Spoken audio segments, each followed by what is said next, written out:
Yeah, sure. 1 second, I will share my screen. Yes, you have to turn on your camera and share your screen. Yeah, please share your screen with us. we did.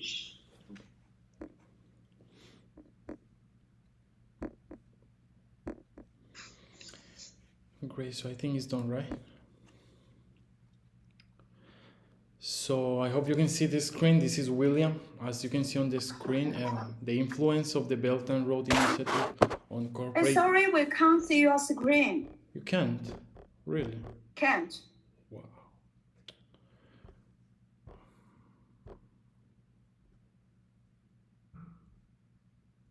What about now?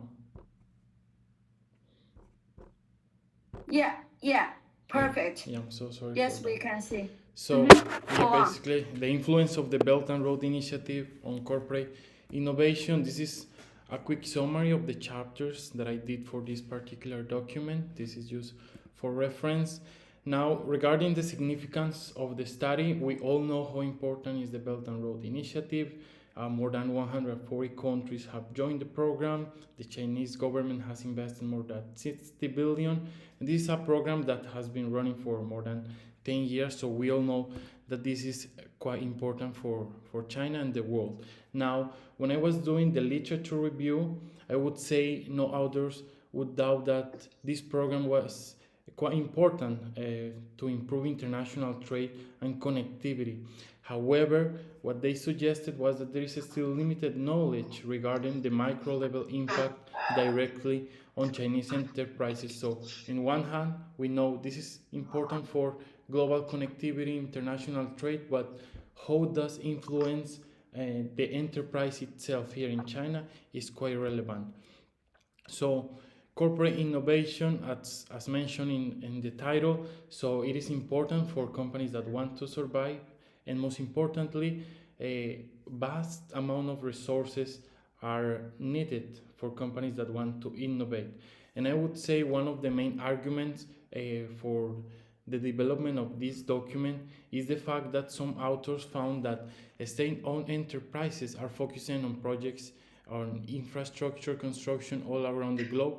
I would say everyone is aware that Chinese enterprises are building ports and other big projects all around the globe. But on the other hand, they suggest, some authors, that companies, Chinese enterprises, are ignoring research and development innovation, and the data that we analyze it on this project will help us to understand if this remains true. Now, it is important for me to clarify that the way in which I measured corporate innovation was through patents, and after saying this, let me pose some of the hypotheses that are written down on the document. So basically, the first hypothesis: understand if Chinese enterprises that have joined this initiative are filing more or less patents compared to those enterprises that have not joined the initiative.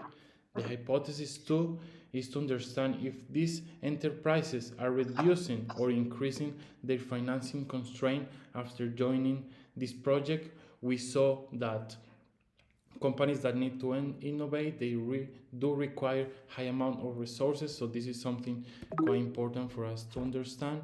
And hypothesis 3 and 4, understand if there is a reduction or an increase in synchronicity and opaqueness within the financial market. So after saying all of this, a quick summary of the data and the model that I use for my thesis. The data is coming from CSMAR in a period from 2007 till 2022. We all know that the Belt and Road Initiative was launched in 2013, so this will help me to understand the treatment effect of the project. We gathered more than 19,000 observations, and it's important to clarify that in my thesis we not only analyze patent applications but also the patents granted, because not all of the patents that companies file are being granted at the end of certain period of time, and the explanatory variable is the Belt and Road Initiative.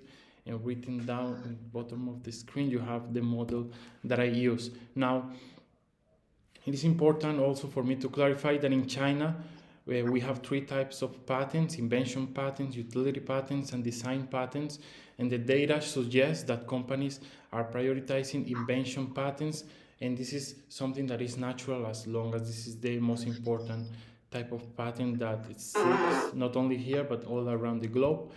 But when we were doing the benchmark regression, and I would say this is the most important results of the thesis, which is that Chinese enterprises that have joined the initiatives are filing more than 21% patents and are obtaining 19.3% more patents compared to those enterprises that have not joined the initiative.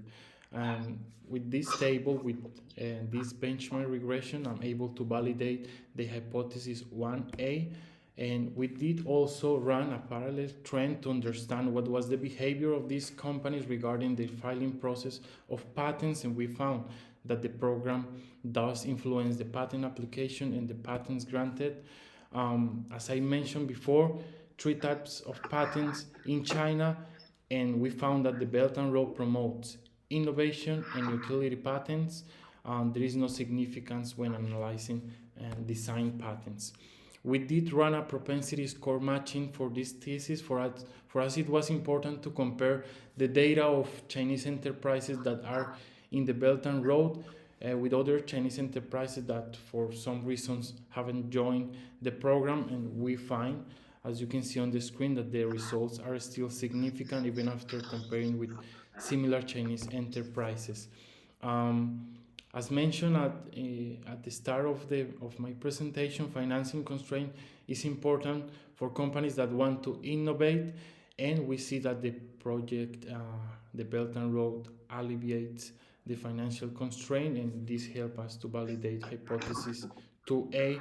In the same way, the data help us to validate hypothesis 3 and 4 by seeing a decrease in synchronicity and opaqueness.